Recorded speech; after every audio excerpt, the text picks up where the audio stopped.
ගරු ස්වාමින් වහන්සේ ඊටමත් ලාබාලවියේ පසුවන දරුවෝ Tamanගේ දිවි තොර කරගන්නවා.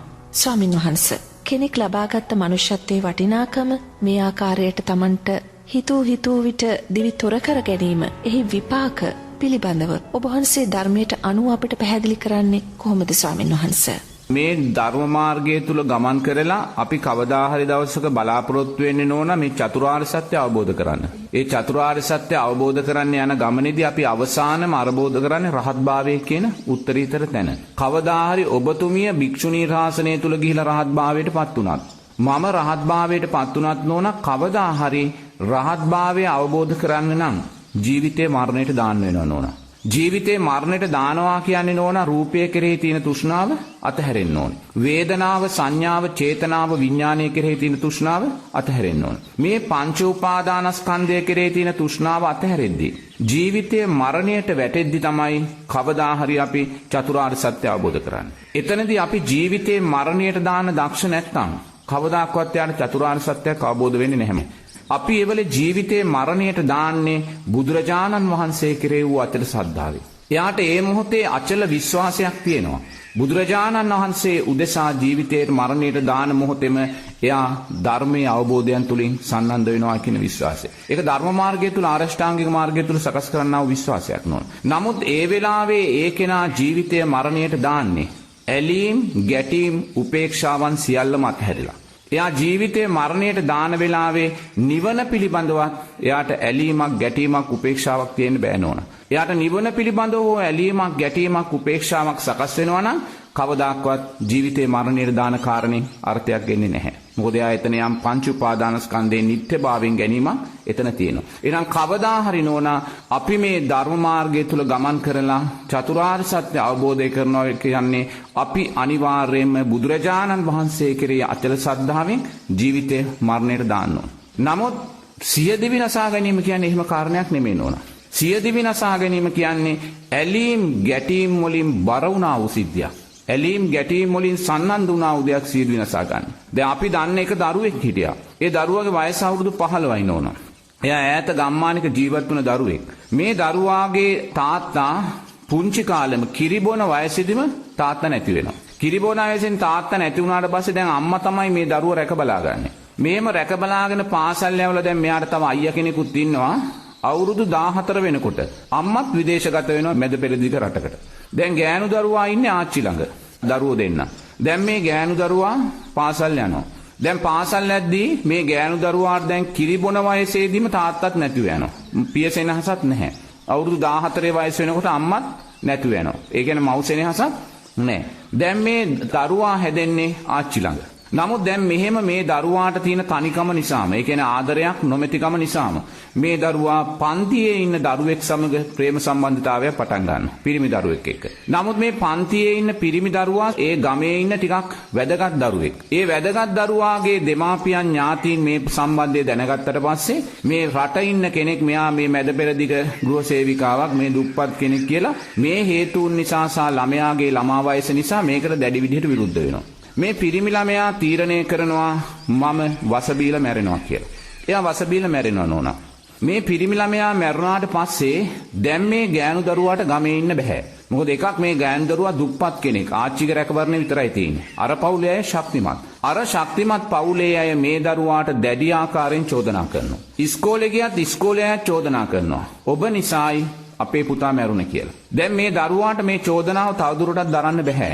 මොකද එයාට කල්යාණ මිත්‍රාශ්‍රයකුත් නැහැ. අම්මා තාත්තත් නැහැ. ආච්චිට මේව තේරෙන්නෙත් නැහැ. ඒ නිසා මේ දරුවා දැඩි පීඩණයෙන් ජීවත් වෙනවා. පීඩණයෙන් ජීවත් වෙනකොට දැන් මෙයාට රැට හීනෙන් පේනවා මෙයාගේ මැරිච්ච පෙම්වතා පාසල් දරුවා රැට සුදු සරමක් කමිසයක් ඇඳලා එයා ඉස්සරහට ඇවිල්ලා කියනවා එයාගේ ලෝකෙට එන්න කියලා අඬ ගහනවා. මේ හැමදාම මෙයාට මේක පේනවා. මේ මැරිච්ච කෙනා ඇවිල්ලා අඬ ගහනවා නෙමෙයි. මේ දරුවාගේම හිතේ තියෙන මනෝවිකාරයන් තමයි මේ මතු කරලා පෙන්නන්නේ. එහෙම වෙනකොට දැන් මෙයාට ඉස්කෝලේ ගෑමත් නතර වෙනවා. මොකද යන්න බෑ චෝදනා කරන මිනිස්සු. දැන් අවසානයේ මේ දරුවා තීරණය කරනවා මමත් සිය දිවි නසා ගන්නවා කියලා. මෙහෙම තීරණය කරලා මෙයා එක්තරා මොහොතක දැන් එයාගේ මහගෙදෙට්ට වහලා තියෙන ආච්චිගේ ගෙදරනේ ඉන්නේ. මහගෙදෙට්ට එනවා හවසක. ඇවිල්ලා එයා මේසේ උඩ පුටුවක් තියලා වාඩි වෙලා පෑනකින් ලස්සන ලියුමක් ලියලා තිනවා. ඒ ලියුමේ ලියනවා මට තවදුරටත් මේ සමාජ ජීවත් වෙන්න බෑ. මම නොකලා වූ වරදකට මට මිනිස්සු අප්‍රමාණ චෝදනා කරනවා. ඒ නිසා මගේ පෙම්වතා මට රැට ඇවිල්ලා හීනෙන් එයාගේ ලෝකෙට එන්න කියලා අඬ ගහනවා. ඒ නිසා මං එයාගේ ලෝකෙට යනවා. මගේ මරණයට කවුරුත් වග කියන්න ඕනේ නැහැ කියලා ලියලා එයා කියනවා මම මැරුණාට පස්සේ මගේ දේහය දෙපැත්තේ මිනිපෙට්ටිය දෙපැත්තේ සුදු මල් වට්ටි දෙකක් තියන්න. එකක් මට එකක් මගේ පෙම්වතාට. මම මැරිලා ගිහිල්ලා සුසාන භූමියේ වැල්ලුවට පස්සේ සුදු මල් ගස් දෙකක් හිටවන්න. එකක් මට එකක් මගේ පෙම්වතාට. දැන් මෙහෙම හරි ලස්සනට මෙයා මේ ලියුම ලියනවා. මෙච්චර ලස්සනට හොඳ සංගමයෙන් ලියුම ලියලා ලියුම වහලා ලියුම මේසෙ උඩ තියලා දැන් මෙයා බාල්කෙට ලනුව දා ගන්නවා. බාල්ගෙට ලනුව දාලා තොණ්ඩුවත් බැඳලා දැන් මේ හරිම කැමැත්තෙන් මේ සියල්ල කරන්නේ. කොතනකවත් එයාට නෑ මම මැරෙන්නේ නෑ කියලා චිත්තයක් නෑ. එකක් අර පැත්තෙන් සමාජයෙන් පීඩනයක් එනවා, අර පැත්තෙන් පෙම්වතා පිළිබඳ උපාදානයක් එනවා. දැන් මේ දෙක දරාගෙනයි මේ ඇලීම ගැටීම කියන දෙක ජීවිතය තුල දරාගෙනයි දැන් මෙයා තොණ්ඩුව බඳින්නේ. බෙල්ලටත් තොණ්ඩුව දා ගන්නවා. කැමැත්තෙන්. දාලා මෙයා දැන් මේසෙට පයින් ගහනවා. හිටගෙන හිටිය මේසෙට පයින් ගහනවා. දැන් මේසෙට පයින් ගැහුවට පස්සේ මෙයා තොණ්ඩුවට හිර වෙනවා. නමුත් වයස අවුරුදු 15යි. ඇඟ බරක් නැහැ. ඒ නිසා තොණ්ඩුවට බෙල්ල හිර වුණ ගමන් බෙල්ල කැඩිලා ගිහලා එයා මැරෙන්නේ නැහැ. මැරෙන්නේ එයා දැන් දඟලනවා. නමුත් මේ දඟලන වෙලාව තමයි නෝනා මෙතන තියෙන බරපතලම වෙලාව. දැන් මේ මරණය උදෙසා දඟන වෙලාවේ දැන් එයා මැරෙන්න කැමති නැහැ. දැන් මෙච්චර වෙලා යා මැරෙන්න කැමැත්තෙන් හිටියේ. නමුත් අර උගුරු දණ්ඩ දාලා අරක කැඩිලා කැඩෙන්නේ නැතුව යා මරණීය වේදනාවෙන් දඟලනකොට දැන් යාට වෙන ගැලවෙන්නේ නැහැ. නමුත් ගැලවෙන්න දැන් ක්‍රමයක් නැහැ. එයා දඟල අන්තිමට මැරෙන්නේ එයා කෙරෙහි මෙයා ඇති කර ගන්නා වූ ද්වේෂයෙන්. මේ ලෝකේ බලවත්ම ද්වේෂය තමයි නෝනා තමා කෙරෙහි ඇති කර ගන්නා වූ ද්වේෂය. දැන් යාට ලෝකයේ පිළිබඳ මේ ද්වේෂය සකස් වෙන්නේ. තමා කෙරෙහි ඇයි මම මේ මෝඩ වැඩේ කරගත්තේ කියන කාරණේ. මෙහෙම විඳලා මෙයා එල්ලිලාම මැරෙනවා නෝනා. දැන් මැරුණාට පස්සේ දැන් ඕනම කෙනෙක් දැන් ඇවිල්ලා දැන් බලන්න ඇතිනේ. ලස්සන ලියුමක් තියෙනවා, සුදු මල් වට්ටි ගැන ලියලා තියෙනවා, සුදු මල් ගස් ගැන ලියලා තියෙනවා, සංගමයෙන් ලියලා තියෙනවා. දැන් මෙහෙම ලියුමක් දැක්කහම මේ වගේ අවුරුදු 15 අහිංසක ගෑනු දරුවෙක් එල්ලා මැරුණා කියලා දැක්කහම අනේ අපි සාදු කියන්නේ මේ ළමයා නම් අහිංසක ළමෙක්, මේ ළමයා නම් අනේ සතර පායකට යන්න නැතුව ඇති දෙවියෙක් මිනිස්සෙක් වෙලා ඉපදෙන්නේ නැති කියලා. එහෙම තමයි අපි දකින්නේ. නමුත් මොන අපි දන්න ස්වාමින් වහන්සේ නමක් උතුම් සමාධියෙන් අරමුණු කරලා බලනවා මේ මැරිච්ච දරුවා මරණයෙන් පස්සේ කොහෙද උප්පත්තිය ලැබලා තියෙන්නේ කියලා. එතකොට ඒ ස්වාමින් වහන්සේ උතුම් සමාධියෙන් දකින්න නෝනා ප්‍රභාස්වර ගිනි ජාලාවක්. ඒ ප්‍රභාස්වර ගිනි ජාලාවේ ගින්න තැඹිලි පාටයි. ඒ තැඹිලි පාට ගින්නේ නෝන කොතනකවත් කළු පාට ලපයක්වත් නැහැ. අලු ටිකක් අඟුරු කෑල්ලක් මුකුත්ම නැහැ. ඒක හරියට පෙරාපු ගින්දරක්. අපි කියමු පෙරාපු ගින්දරක් කියලා. ඒ වගේ තනි තැඹිලි පාටෙන් ප්‍රභාස්වර ගින්දරක්. ඒ කියන්නේ මේ ගෑනු දරුවා අර ගිනි නිරයේ උප්පත්තිය සකස් කරගෙන. ඒ කියන්නේ නිරේ භයානකම තැන. ඇයි ඒ නිරේ භයානකම තැනට යාපත් උනේ? තමා කෙරෙහි සකස් කරගත්තා වූ ද්වේෂය නිසායි එයා එතෙන්ටපත් උනේ. ඊට පස්සේ ස්වාමින් වහන්සේ හොයලා බලලා තියෙනවා මේ ගෑනු දරුවාට වයස අවුරුදු 15යි. වයස අවුරුදු 15 දී දැන් මේ දරුවාට දැඩි ආකාරයෙන් අකාරුණිකභාවයන් සිද්ධ වුණා. එකක් කිරිබොන වයසේදීම තාත්තා මැරෙනවා. ඊට පස්සේ අම්මාගේ සෙනෙහසත් අවුරුදු 14 වෙනකොට අහිමි වෙනවා. ඊට පස්සේ ආදරය සොයාගෙන ගිය පිරිමි දරුවාත් වහබීලා මැරෙනවා.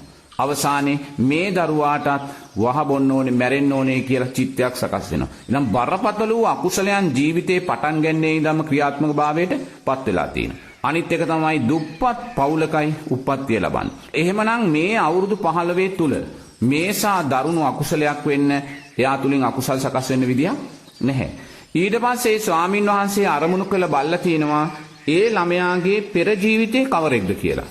එතකොට ඒ ස්වාමින් වහන්සේ දකින්නවලු එයා පෙර ජීවිතේ මේ භූත ස්වභාවයේ සත්වෙක්. දැන් භූත ස්වභාවයේ සත්වෙක් කියන්නේ නෝනා දැන් යමෙක් මැරෙන වෙලාවේ අපි කියමු එකපාරට ෂණයෙන් දියේ ගිලිලා මැරුණොත්, නැත්නම් ෂණයෙන් බෝම්බයක් පිපිරලා මැරුණොත්, නැත්නම් රාත්‍රියේ තද නිින්දෙන් මැරුණොත්, නැත්නම් මුකුත් නොතේරෙන ළමා කාලේ මැරුණොත් ඒ මැරෙන කෙනා නෝනා භූත ස්වභාවයේ සත්වෙක් වෙනා උප්පත්තිය ලබනවා. භූත ස්වභාවයේ සත්වයා කියන්නේ දැන් පෙරේතයා යක්ෂයා ඉන්නේ කකුල බිම තියාගෙන. නමුත් මේ භූත ස්වභාවයේ සත්වයා නෝන පාවි ඉන්නේ. එයාට ඇස කන නාසය දිව ශරීරයේ මනස තියෙනවා. ඒවා බාහිර රූපත් එක්ක පස්සේ වෙලා පංච උපාදානස්කන්ධය සකස් වෙනවා. ඒක භවයේ උපතක්.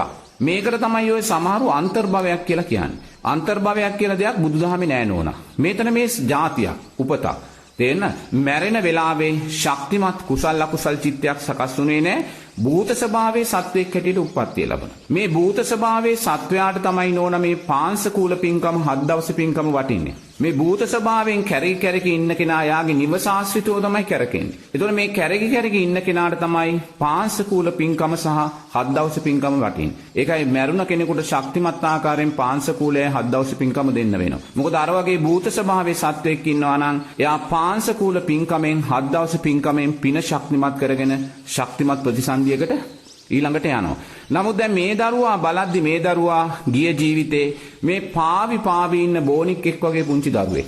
එහෙනම් එවැනි කෙනෙක්ගෙනුත් බරපතල අකුසලයක් වෙන්න බෑ. ඊට පස්සේ ඒ ස්වාමීන් වහන්සේ බලලා තිනවා මේ දරුවාගේ ඊට ඉස්සෙල්ලා ජීවිතේ මොකද්ද කියලා. එතකොට උන්වහන්සේ දකිනවා අවුරුදු 6 වගේ වයසේදී ගෑනු දරුවෙක් වෙලා අවුරුදු 6 දී වගේ මැරලා යනවා. ඒ කියන්නේ අඩු ආයුෂෙන් මැරෙනවා. දැන් උන් හොඳට ගලප ගන්න ඕනේ. මෙයා අඩු ආයුෂෙන් මැරුණා.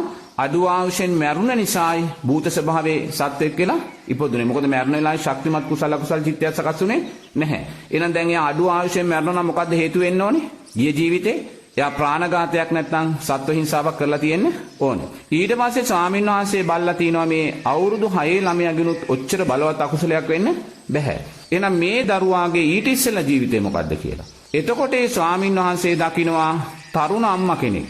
එයාගේ අතින්ම මේ යාගේ කුසේ ඉන්න දරුවාව ගබ්සා කරනවා. තේරෙනවද? මේ බඩ මිරිකෙමින් ස්වාමීන් වහන්සේ දකිනවා ඒකෙන් ස්වාමීන් වහන්සේ හඳුනගන්නේ එයා ගබ්සාවක් සිද්ධ කළා කියලා. එහෙනම් බලන්න මේ තුන්වෙනි ආත්ම භාවයේදී ස්ත්‍රීත්වයක් ලැබලා තමාගේ කුසේ ඇති වුණා වූ දරුවා ගබ්සා කරනවා. ඒ ගබ්සා කිරීමේ ප්‍රාණඝාත අකුසලයේ නිසා එයා ඊළඟ ජීවිතේදී අවුරුදු 7 වගේ දැරියක් වෙලා අඩු ආයුෂෙන් මැරලා යනවා. ඒ අවුරුදු 7 දැරිය මැරෙන වෙලාවේ ශක්තිමත් කුසල අකුසල් චිත්තයක් එයාට සකස් වෙන්නේ නැහැ. ඒ නිසා එයා භූත ස්වභාවයේ සත්වයක් හැටියට උපදිනවා.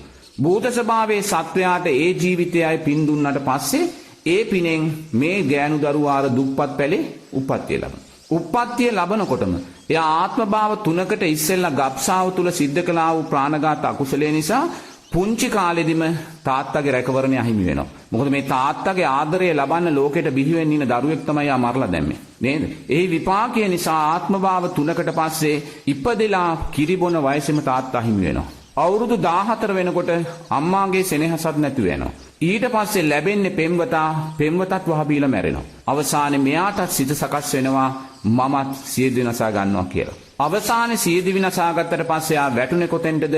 ගිනි නිරේට. එහෙනම් බලන්න සියදිවි නසා ගන්නවා කියන කාරණය මේ ලෝකේ තියෙන භයානකම අනතුරු සකස් කරලා දෙන සිද්ධියක්. ඒ නිසා යමෙක් සියදිවි නසා ගන්නවා නම් කිසිම දාකයාට සුගතියක් කියන තැන නම් දොර ඇරෙන්නේ නැහැ. එහෙනම් අපි මේ ජීවිතේ අපි ඉදිරියට එන හිත් වේදනාවක් නිසා, ප්‍රශ්නයක් නිසා, බාධකයක් නිසා, බලාපොරොත්තු කඩවීමක් නිසා අපි සියදිවි නසා ගන්නවා නම් අපි මීටත් වඩා ගැඹුරු අන්ත වූ දුකකටයි පැටෙන්නේ. ඒ නිසා ඕනෑම කෙනෙක් සියදිවි නසා ගන්න හිතක් සකස් වෙනවා නම් තමා තුලින් දකින්න ඕනේ මේ සකස් වෙන්නේ අකුසල් විපාකයක ඵලයක්. මේ ලෝකේ කාට වුණත් හිතෙනවා නම් සිවිදි නසා ගන්න අනිවාර්යෙන් මෙයා පෙර සංසාරේ ප්‍රාණඝාත අකුසල් කරලා තියෙනවමයි. ඒ විපාකයන් නිසා එයාට සිවිදි නසා ගන්න කියලා හිත සකස් වෙනවා. එහෙනම් සියදිවි නසා ගන්න කියන හිතක් සකස් වෙද්දී මෙයා දකින්න ඕනේ මේ මගේ අකුසල් විපාකයක් අකුසල් චිත්තයක් එන්නේ කියලා. දකිමින් ඒ අකුසල් චිත්තය කල්යාණ මිත්‍රාශ්‍රය තුලින් සද්ධර්ම ශ්‍රවණය තුලින් පරාජය කරලා දාන්න අපි දක්ෂ වෙන්න ඕනේ. මොකද අර පුංචි ගෑනු ළමයාට කල්යාණ මිත්‍රාශ්‍රයක් තිබ්බේ නැහැ. ආච්චි විතරයි හිටියේ. වෙන දෙයක් තිබ්බේ නැහැ. ඒ නිසාට මෙයාට මේක ගලප ගන්න මාර්ගයක් තිබ්බේ නැහැ. ඒ නිසායි බුදුරජාණන් වහන්සේ දේශනා කරන්නේ කල්යාණ මිත්‍රාශ්‍රය ලබන්න. ඔබට මැරෙන්න ඕනේ කියලා චිත්තයක් සකස් වෙනවා නම් එහෙම නැත්නම් දිවිනසා ගන්න ඕනේ කියන චිත්තයක් සකස් වෙනවා නම් හැම වෙලාවෙම තමාට වඩා දැනුමෙන් තේරුමෙන් ඉහළ කෙනෙක් එක්ක ටිකක් සාකච්ඡා කරන්න. මොකද තමා මට්ටමේ ඉන්න කෙනෙක්වත් අවම වශයෙන් සාකච්ඡා කරන්න. තමාට වඩා පල්ලෙහා කෙනෙක් එක්ක සාකච්ඡා කරන්න යන්න එපා. ඒ නිසා කවුරු සියදිවි නසා ගත්තා. එයා මැරෙන මොහොත දක්වා වහ ටික බොන්නෙත් කැමැත්තෙන්. නමුත් වහ බීලා මැරෙන්නේ නැති වෙනකොට ඉස්පිරිතාලේ ගිහිල්ලා අර ඇඟිල්ලට කට දාලා වමනේ කරනකොට බෙහෙත් දීලා වමනේ කරනකොට එයාම දුක් වෙනවා. ඇයි මං වහ බිව්වේ කියන කාරණේ කියලා දැක්කා. ඒ නිසා මේක ක්ෂණිකව ඇති වෙන ආවේගයක්. ඒ ආවේගය සකස් වෙන්නේ අපේ බලවත් අකුසල් නිසාමයි. ඒ නිසා එවැනි බලවත් අකුසල් නිසා එවැනි චිත්ත ආවේගයන් සකස් වෙනකොට අනිවාර්යයෙන්ම අපි දකින්න ඕනේ මේක අකුසලයක්, මේ අකුසලය කුසලයෙන් තුලින් යටපත් වෙන්න ඕනේ කියලා. එහෙම නැත්නම් එක ප්‍රශ්නයක් නිසා දිවිනසා ගත්තොත් කල්ප ගානක් ගිනි නිරයේ ගින්දරත් එක්ක පිච්චි පිච්චි අපිට දුක් විඳින්න වෙනවා. දෙක මහත්තයෙක් මෙතෙන්ට ඇවිල්ලා කිව්වා ස්වාමින් වහන්සේ මගේ මුළු ජීවිතේම ලෙඩ. මට මුළු ජීවිතේම ලෙඩක්. කොච්චර බෙහෙත් බිව්වත් හරියන්නේ නැහැ. කොච්චර බෙහෙත් දැම්මන් 3 පාරක් දිවිනසා ගන්න ගියා කිව්වා. පිච්චියට ඔළුව ගහලා කිව්වා දිවිනසා ගන්න යන්න. මට මේ වේදනාව ආපුවම එච්චර ඉන්න බෑ කිව්වා. ඉතින් දෙකිලා දැන් මෙතන ඇවිල්ලා මෙතනත් ඉන්න බෑ. යා දඟලන එහාටයි මෙහාටයි.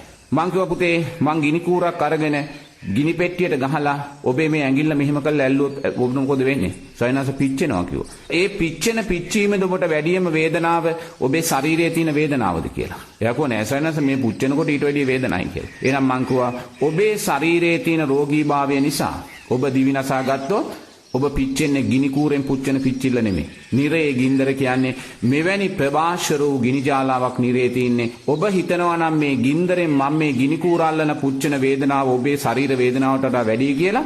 එහෙනම් ඔබ ඔය ශරීර වේදනාව නිසා ඔయిత වඩා කෝටි ගුණයක් විශාල වේදනාවක් අයිති කරගන්නයි යන්නේ. ඒ නිසා ඔබ අඩු වේදනාව උදෙසා වැඩි වේදනාවක් අත් කරගන්නයි යන්නේ. ඒ නිසා ඔය සිය විදිය නසා ගන්න කියන අදහස ඔතනින් අත්හැරලා දාන්න. ඔය අදහස වැඩෙන තාක්කල් ඔබ තුල අකුසලයන් සකස් වෙන්නේ. ඒ අකුසලයන් නිසා තව අකුසල් විපාකයන් වැඩි වෙනවා මිස කවදාකවත් ඔබ සිඳන දිශාවට යන්නේ නැහැ. එහෙනම් සිය දිවි නසා ගන්නවා කියන්නේ නෝනර මම මුලින් කිව්වා වගේ ජීවිතයේ මරණයට දැමීමක් නෙමෙයි. තේරෙනවද? ඒ ධර්මයේ උදෙසා ජීවිතයේ මරණයට දැමීම කියන්නේ ඇලීම්, ගැටීම්, උපේක්ෂාවන් සියල්ලෙන් තොරවයි ආ ජීවිතේ මරණයට දාන්නේ. සියදිවි නසා ගන්න කෙනා ජීවිතේ මරණයට දාන්නේ ඇලීම්, ගැටීම්, උපේක්ෂාවන් තුල සිත ඔද්දල් කරගෙනයි ජීවිතේ මරණයට දාන්නේ. ඒ නිසා සියදිවි නසා ගන්න කිසිම කෙනෙක් නෝනා සතර අපායෙන් මිදුණ කෙනෙක් ගැන අපි නම් අහලා නැහැ, අපි නම් දැකලා නැහැ. ඒ කියන්නේ ඔබ සියදිවි නසා ගන්නවා නම් ඔබ එක ප්‍රශ්නයක් උදෙසා ප්‍රශ්න ලක්ෂ ගාණක් නිර්මාණය කරගත්ත කෙනෙක් වෙනවා. මේ අවුරුදු 60 ඉවසන්න බැරිකම නිසා කල්ප ගානක නිරේ දුකකට වැටුණු අවාසනාවන්තෙක් වෙනවා.